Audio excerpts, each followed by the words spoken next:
First of all, it is a true honor for me to interview. I interviewed Deidre at Pasadena for the TCA. Now to get you, Drake. It's a true honor for me because I grew up watching the show in East LA with my grandma and my mom.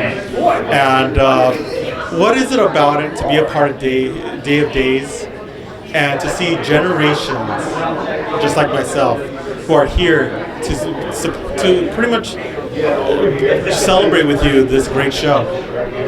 What's it like to celebrate all the years with the fans?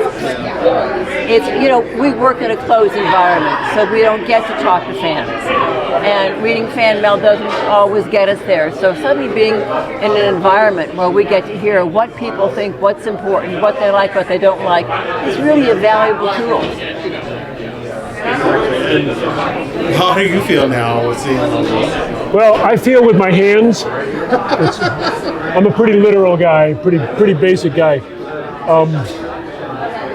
I haven't been on the show as long as Dee has, 37 years, but I did a lot of personal appearances over the years, so I have a good pulse on the emotional attachment the fans have to the show. And like Dee said, we're working in the cave now. We don't do the same kind of PAs anymore, so to be able to get out here and see the 4 generations of people, the great-grandmothers, the grandmothers, the mothers, the little kids that are still actively involved and emotionally attached to our show, means that what we're doing on the set is still resonating, and that's we don't take that for granted.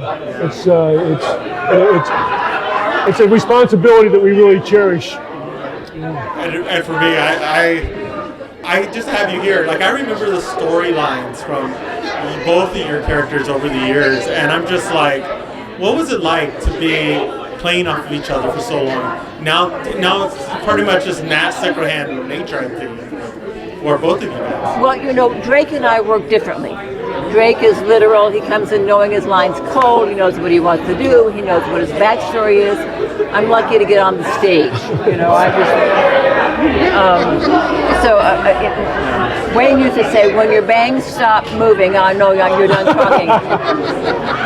And I try to get close to the dialogue, which isn't often, but I do get close to the meaning of a scene. So we're different, but it works. Somehow it works. We complete each other's thoughts in the scenes, and even when we're not talking, and that's what the audience relates to. It's that the guy and the girl are always going to be together through thick or through thin. Through hypnosis, that is, you had in a couple of seasons and still made it through and still together. So there you go. It's true. It's true, yeah.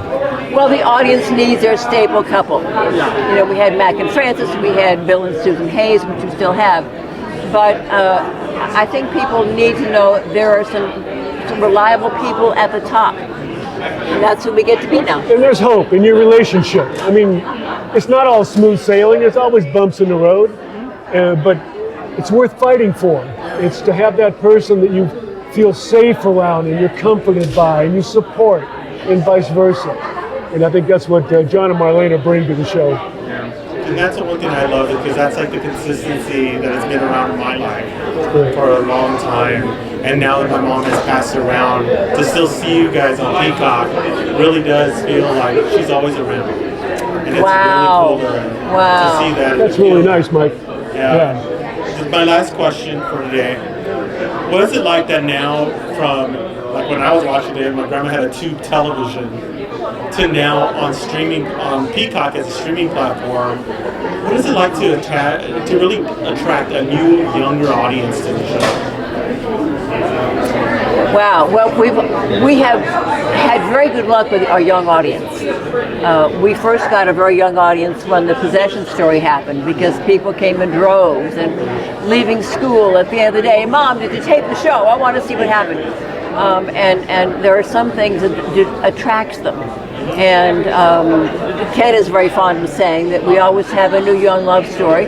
We always have our core stable characters, and we always have some sort of a drama or a melodrama.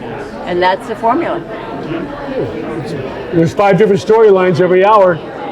Something for everybody. It's a variety show. Exactly. That's a fact. Exactly. Thank you so much for stopping with us. It means so much to talk to both of you. being a little kid in East LA watching the show to now talking with you. I was even to the point where I was You're still a little kid. Stop it. Well, I'm almost halfway through this life, so I don't know. But thank you so much. Really appreciate it. And I was going to ask, can we get one of those John Black looks before we sign out? Like what's that? You always had that look, like after like something strange happened, you always had that one look that was kind of like... I don't know what he's talking about, do you? There it is. Thank you so much.